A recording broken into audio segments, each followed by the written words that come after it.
the church has not always done a great job in addressing felt needs in the church. They're sticky, right? Who wants to go talk to a pastor, a friend, or a support person about wrestling with pornography, a substance abuse issue, our marriage is falling apart or more. And so, because of shame and guilt, they don't. Now, Mm, all of a sudden, you have this little chat bot, and I can put some of those very private, very personal questions and thoughts into that. And I don't really have to interact with a person. I think that's part of the allure of yeah. AI right now.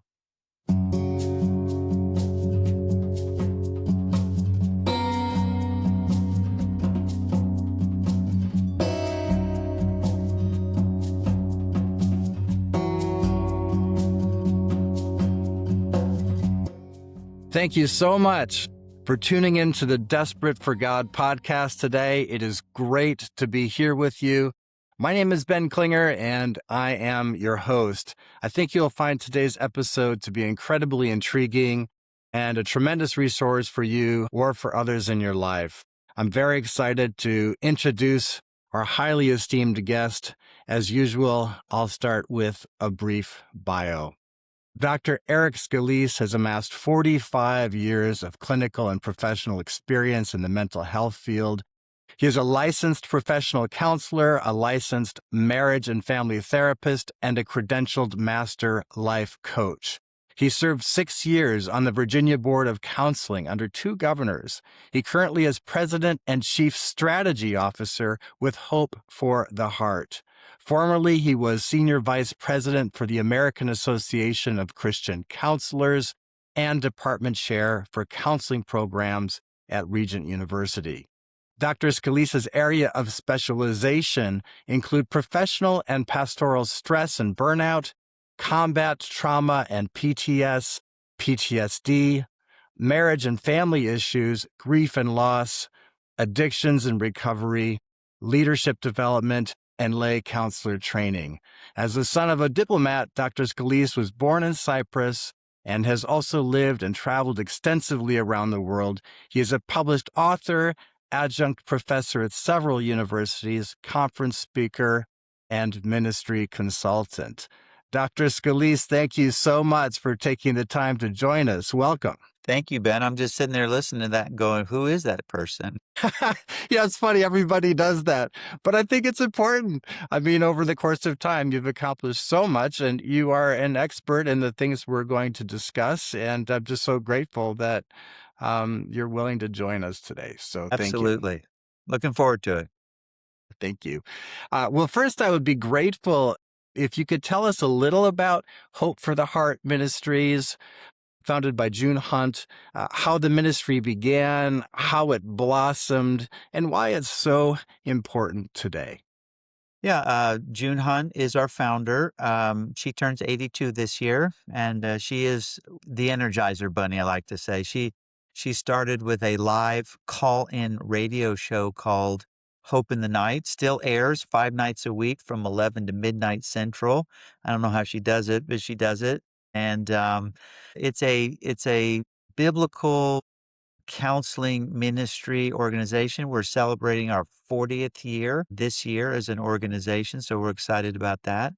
And then over the years, we've developed resources to not only equip the church, Ben, but also people who are actually working through some of these life challenges themselves, or maybe they have a loved one or a family member that's working through it. So we're a resource ministry. I love collaborating with like minded people who care about the kingdom. We have some events. We have one coming this weekend. It's titled Call to Care. Our theme this year is From Hurt to Hope. So that's a good summary of what we're all about, moving from hurt to hope. And I know that at Hope for the Heart, you stress the absolute need for hope. Yeah. Without hope, we're sunk, right? Yeah. I just want to clarify, we see it as biblical hope. Hope can mean many things to many people, but it's biblical hope that we have to focus on. Good point. Thank you. So I have a long question here. Okay. You may need to take some notes. But would you say there is a mental health crisis in the U.S. currently? And if so, What makes it a crisis exactly? And could you describe how this time in history for mental health differs from previous generations? Ever since the fall of man, I think we can say there have been human, emotional, mental issues and struggles that people wrestle with. So it's not new. I think what we're seeing now is partly as a result of what I would call the post COVID reality. And I know COVID is a few years behind us now. I often say if COVID was the earthquake that shook the world, then the tsunami that followed was the mental health crisis. So it's not just here in the United States, it literally is a global phenomenon.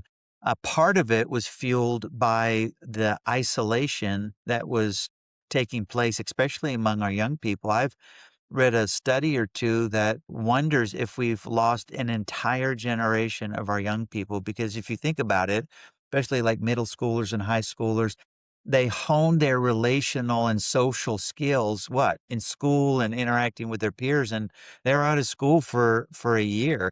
And so that isolation has fostered a lot of loneliness, a lot of anxiousness, which has led into anxiety, depression, increase in suicide attempts, substance abuse, and other addiction. As a matter of fact, anxiety is the most diagnosed condition in the United States right now. So it is a prevailing thing. We are post COVID, but the effects are lingering. And one of the realities is that the church, capital C, has not always historically done a great job in tending to those issues. Interesting, and thank you for that. And with the advent of AI, it is reshaping how people seek help. And millions of people, including Christians, are turning to AI with deeply personal questions about mental health and even their spiritual struggles. And with respect to Christians seeking help from AI, why do you think believers are turning to AI rather than in person or even virtual biblical counseling? I think at least, well, part of it is technology, right? And anytime innovations in technology hit, some people don't like it. Some people are uptight about it. Some embrace it. And people of faith are no different. So I've seen opinions all over the place. And I know we're going to talk a little bit about AI. And I think there are some very real risks that people of faith need to be aware of. I think part of what's fueling it is young people. Millennials and Gen Z in particular were COVID impacted. The current generation, which is referred to as Generation Alpha, they don't really know about COVID. They're post-COVID, so they're all focused on AI, and it's sweeping the globe, the good, the bad, and the ugly. I think part of it, Ben, has to do with what I said a minute ago, that the church has not always done a great job in addressing felt needs in the church. They're sticky, right? And we don't often want to talk about it.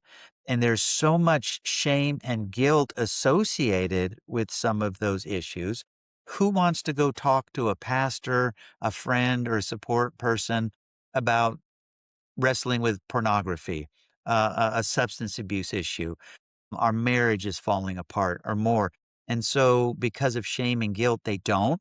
Now, all of a sudden, you have this little chat bot, and I can put some of those very private, very personal questions and thoughts into that. And I don't really have to interact with a person. I think that's part of the allure of AI right now. Yeah. One concern I think people might have as technology and theology intersect in real time is that people may bring serious issues to AI, but come away with either wrong theological advice or advice that follows their own personal algorithm, or perhaps an oversimplified scriptural band aid in place of deeper counseling. How does the new Hope for the Heart AI chat tackle those concerns? And how does the Hope for the Heart AI chat work exactly? Yeah. So let me say this: AI is not, should not ever be a substitute for real relationship, because it's not a real relationship, although the algorithms sort of give you that feel, right? That I'm actually interacting with a real person. who knows me and Right. accepts me for who I am. So I sometimes refer to that as a false intimacy. It's not authentic. It's not true. So I think it's important for us to be cognizant of that. I often say we may be the most technologically connected society ever in history, but we're also probably the most relationally disconnected society. And so, because people are using AI, if you want to help people, you go to where they are. You go to their point of need. Jesus did that, Right. right? He Hmm. didn't wait for sinners always to come to him. He kind of went to where they were and began to interact. He didn't necessarily say, stay there, but you have to go to where they are. When you're talking about AI, there are what's known as open AI systems, Chat GPT, Meta, some of these others and an open system basically trolls the entire internet world for whatever data points are out there, and that is what feeds the conversation. Well, you're not always going to get biblical, safe, wise input or feedback. So, what we did is we created a closed system, and meaning that we have some say so and control over what data points are being fed to the person as they interact. We partnered with pray.com. If you or your listeners, viewers are familiar with that platform. And so they did all the technological pieces of that.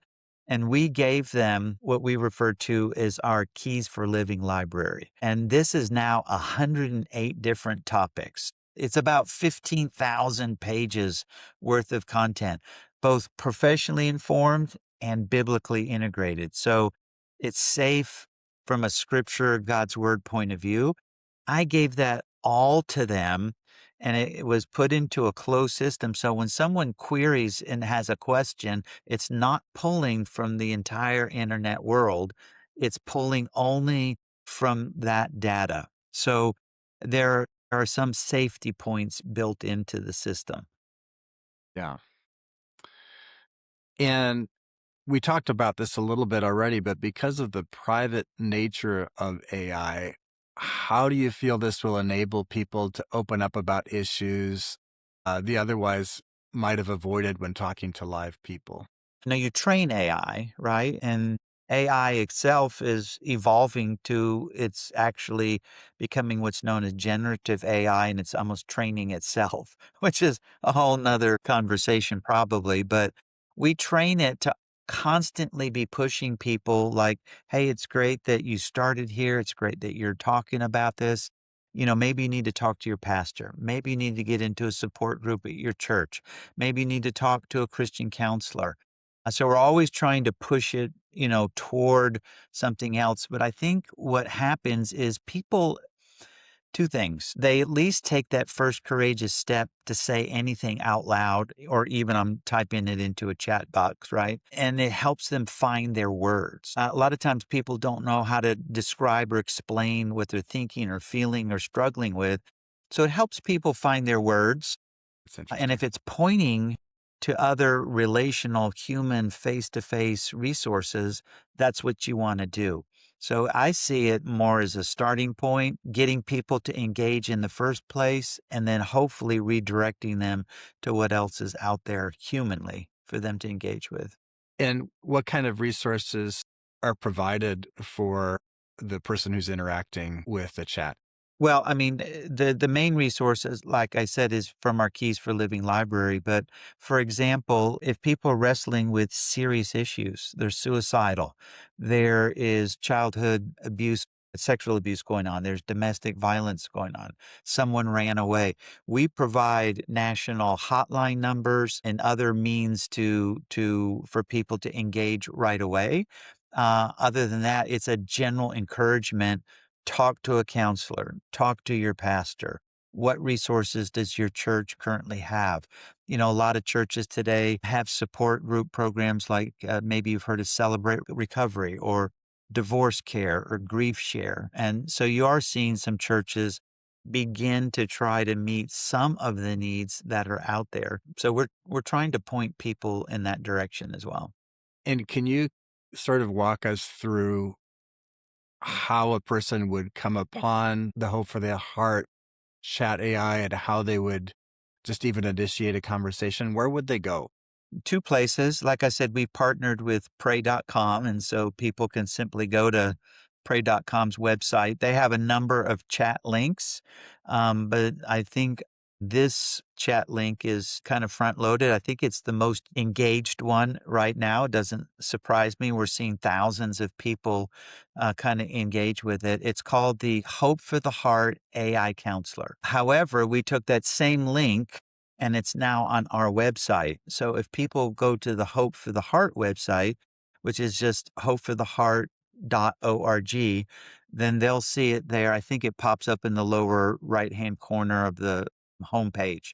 So there are opportunities for people to engage in a couple of places. Thank you.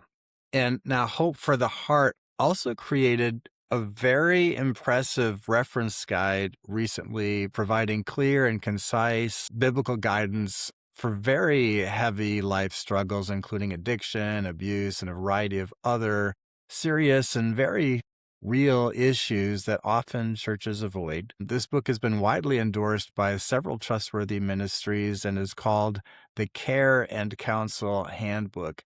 Would you share the catalyst and inspiration behind this book and how you hope it will serve the Christian community? When you have a library and it's 15,000 pages, and the book you're referring to is not a small book, it's about No. 800 pages. Yeah. So we wanted to provide pastors and counselors and ministry leaders, chaplains, life coaches, sort of that it's right on my desk resource guide. I'm getting ready to talk to someone about being bullied or about their anger issue. And I want to be able to just orient myself before that conversation. What are some key thoughts? What are some key points? What are some practical steps? What are some good scriptures related to that? And so that's why it's really like a reference guide. The Care and Counsel handbook is like a reference guide.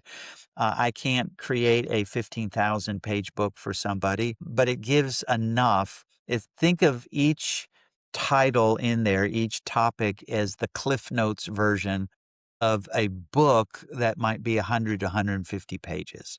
And so if a pastor or a counselor does a lot with marriage or a lot with abuse, then they can go get the full key and have more resource available to them. So it's in the moment. I think it belongs on every pastor's bookshelf or their desk or a chaplain or a coach or a counselor. I agree with that. Over the years, I've met several sincere followers of Jesus who have had enormous struggles, and perhaps they've been able to overcome them behaviorally, but inwardly they still really, really struggle. Maybe it's addiction of some kind or same sex attraction or whatever the case might be.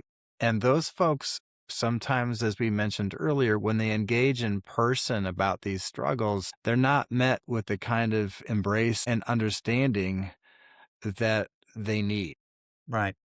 And so when I was looking through the handbook, I was really, I guess, encouraged and touched by the depth of content and how it's not shying away from these difficult things, but running toward them and saying, hey, you may be struggling with this. Even as a Christian, you may be struggling with same sex attraction. You may be struggling with addiction. You may be struggling with all these things.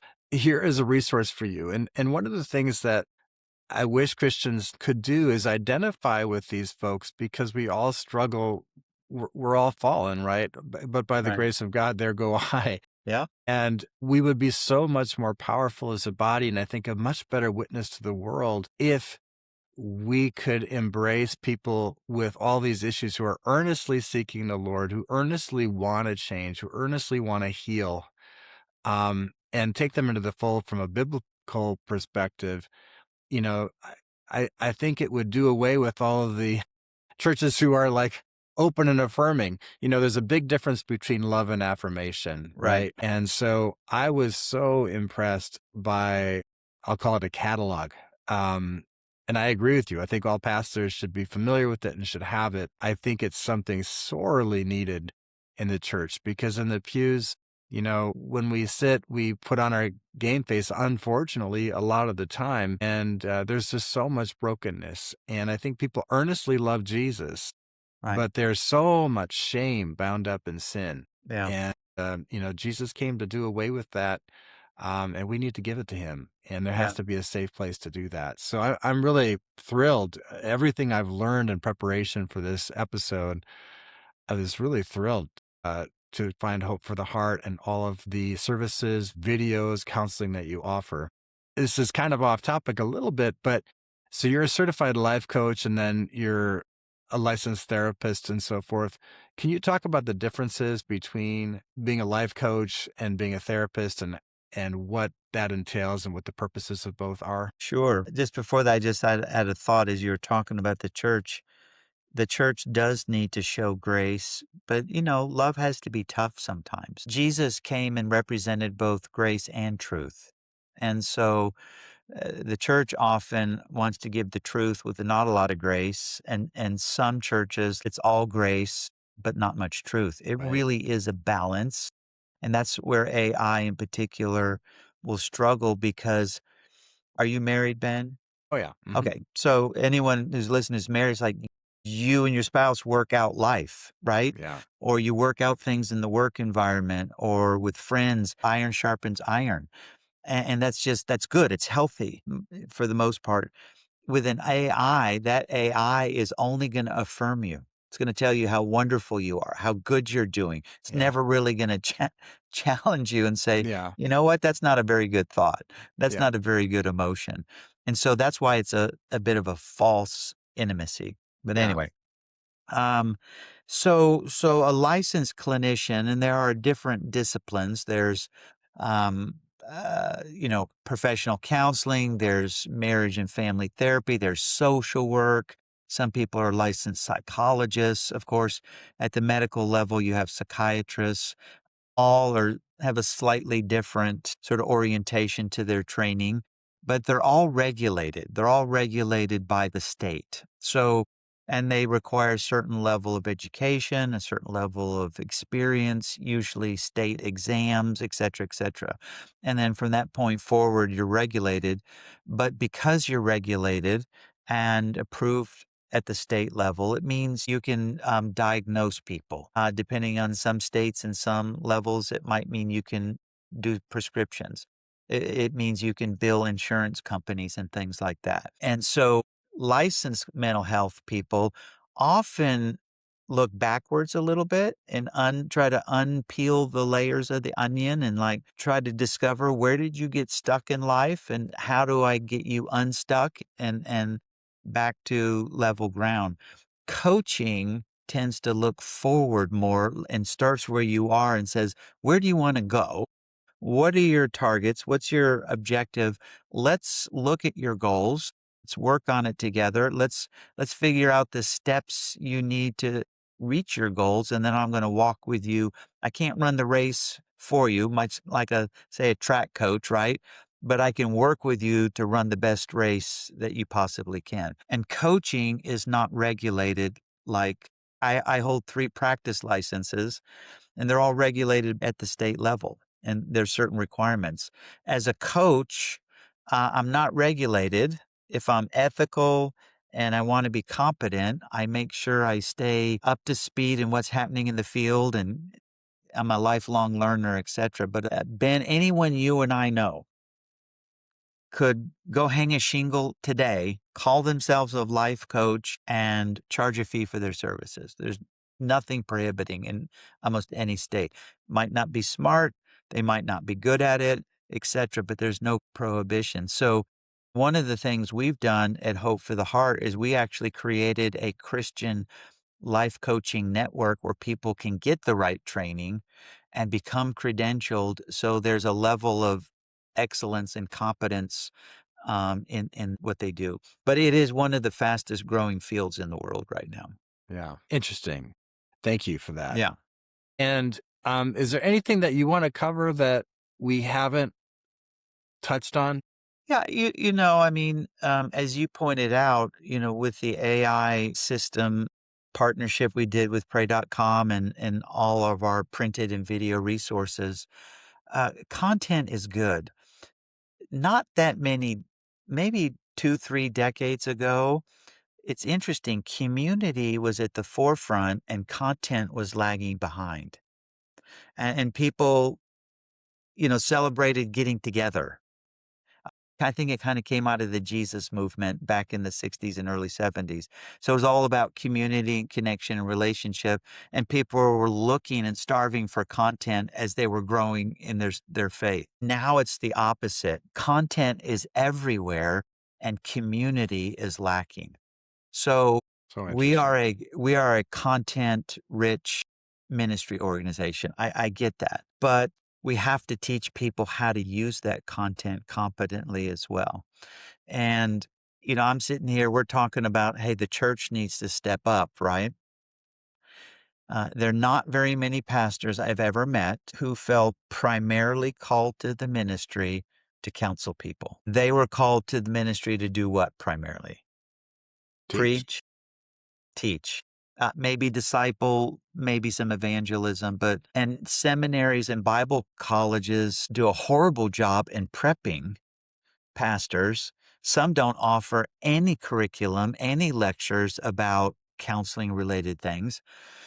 And so they get out into the real world, and guess what? 75% of people of faith, when they're in crisis, who do you think they want to talk to first? Pastor. And the pastor's going, "Well, I don't really feel called to it. I was never trained how to do it. Yeah, And if not I'm good. gonna be honest with you, I really don't enjoy it." So it leaves this gap in the Yeah, church. And I've yeah, often told pastors, I said that it's okay, pastor. But trust me on this, there are absolutely people in your congregation who 100% feel called to care. They feel called to come alongside those who are in pain and broken and confused and walk with them. Some out of their own brokenness, some for other reasons, maybe a friend or loved one experience. And so I tell pastors, find them, equip them, deputize and empower them, and they'll come alongside you and do the work of the ministry with you. And you'll have a congregation that offers the kind of support and care that people look for. And so we not only have all this content, we actually created the how along with the what. And so we have training programs that teach people how to be a good listener, how to practice the ministry of presence, how to be with someone who's grieving or in crisis, because it's important that people do it compassionately and biblically and ethically and well, so they're not creating more harm for people. So I think that's an excellent. important part beyond, hey, you have all this content and Right. people can engage with it, and that's wonderful, but the Yeah, how is equally important in my opinion. that is so insightful. Thank you for that. Ben, one other thing I wanted to share as I was talking about the church has to pay attention to the how is some years ago, I joined a colleague of mine on a rewrite of really a classic book called Lay Counseling Equipping the Church. And this was a professor, colleague of mine out of Fuller. He wrote the original work back in the mid 90s. And I'm thinking, like, okay, it's time to refresh it. This is 20, 25 years old now. And so he invited me to jump into the project with him, graciously said, "Hey, why don't you do most of the research?" Anyway, but I'm glad I did Yeah. because we discovered something fascinating. Here's what we discovered and why it might be pertinent to your listeners. We found out that a competently trained lay counselor, and I want to focus on the word competently, right? There's real training, good training, biblical training. A competently trained lay counselor had about the same outcome measures as a licensed clinician like me in most presenting issues. And a lot of my colleagues don't really want to hear that Yeah, of course. because they've spent thousands of dollars and a number of years with their education and their training and all that. And for them to have to absorb, you mean someone who has no letters after their last name could be just as effective in many, many things as I am? Well, that's what the research says. Now, I'm not throwing professional licensed clinicians under the Right. bus. I Of am course. one, and Right. it's Right. important and needed. Yeah. Frankly, there's not enough of us to go around. And when there's more complex things like psychosis and anorexia, bulimia, or detoxing someone from chemical abuse, okay, someone who really knows what they're doing is important. However, you take many of the common things, such as I'm lonely. I know I have this anger problem. I'm a little anxious a lot. I have a forgiveness issue. I haven't worked through, and I don't know what to do with it. I feel guilty about something. I feel shameful. My spouse and I are fighting all the time. My teenager is driving me crazy, and I don't know what to do about it. Many of those presenting very common life challenges we all deal with, we can train the church. Like I said, hey, pastor, find the people who feel called to this, train and equip them, and they can be very effective. So when I discovered what the research was saying about this, my follow up internal question was why? Why is that so? Why would that be a truth? And so we dug a little further into the research to look at outcome factors. And here's what we discovered: single, predominant, most overwhelming factor that determines outcome is not technique, it's not theory, it's not a certain approach, but it has everything to do with the quality of relationship between the person seeking help and the one offering it. And when I kind of realized that, a light bulb went off, and I'm like, "That's the church. That's us. That's the body of Christ coming alongside." We do have to provide good training with good content, with accountability, with God's words and his principles, but we can, in essence, deploy these first responders to our church and surrounding community to really make a difference. So, I think that's an Awesome. important thought. That is really interesting. Thank you so much for sharing that. I'm glad we covered that. I wanted to ask you a question. I normally ask this at the beginning, and I don't know why I spaced this time, but so you grew up the son of a diplomat. And I did you did. grow up in the church? Did you grow up as a Christian? How did you come to faith yourself? Yeah, my father was he was a brilliant man. Um, he was highly placed in the State Department. I don't use the word spy, but he's deceased, but let's just say he was an intel person. And his first embassy was in Tehran, which is in the news right now, the same year the CIA put the Shah in. And I was born in Cyprus. I have a brother who was born in Singapore, a sister born in Bolivia, lived all over the world. And being Italian, if people don't recognize Scalise or Scalise as a name, I grew up Catholic, and it wasn't until I was in college between my sophomore and junior year, I met people who started describing this thing about having a relationship with God, not just a religious experience. And that was a foreign concept to me growing up, but it was intriguing and I liked it and responded to it. And so I gave my life to the Lord in college. You could look at my college transcripts and say, "Hey, something happened right there, didn't it?" And I often use that as a testimony point. And life's never been the same. I've led most of my siblings to faith over the Awesome. years, and this. In a couple of weeks, I don't know when this will air, but a couple of weeks when we're talking, I'll be celebrating my 50th spiritual birthday. So Yeah. Awesome. I used to think if someone had been walking with God for 5 or 10 years, I'm like, "Oh my gosh, you're a giant in the faith." Now I just feel a little old, you Yeah. know? Oh, that's fabulous. What a wonderful story. Okay. Well, that's great. Thank you for sharing that. I appreciate that. I Yeah. don't know why I didn't lead with that. That's usually No. my first question, but so is we talked about hopefortheheart.org. That's hopefortheheart.org. Are there other places people can see Hope for the Heart? Are there social media platforms, Yeah, anything I like mean, that? we're on all the social media platforms you might imagine. Facebook, Instagram, X. We also have a podcast, and you can go to the website and Great. and view it. But it's called Hope Talks. Our senior vice president and one of our other senior writers, editors, co-host it. It's now, I think, in the top 3% of all broadcasts globally, and a lot of it, then people just come and they share their hope story, and as I'm sure your viewers do, people hear and resonate with things vicariously. And they're like, "Oh, that is so close to part of my story." And so we've seen that as well. And then we have events. I try to do all we can to foster community and connectedness. So we do live Beautiful. things, virtual training, as well as all the resources. That's fabulous. And is there a way for people to sign up for notifications about that kind of thing? Or Yeah, you can just go to the website and we have lots of free resources too, and yes, you do. people can just give their email and or phone number or both, and you'll stay in touch with everything that's going on, whether there's an event. And a lot of times we'll be throwing out devotional thoughts and other free resources. So it's great to get, for folks to be connected. Great.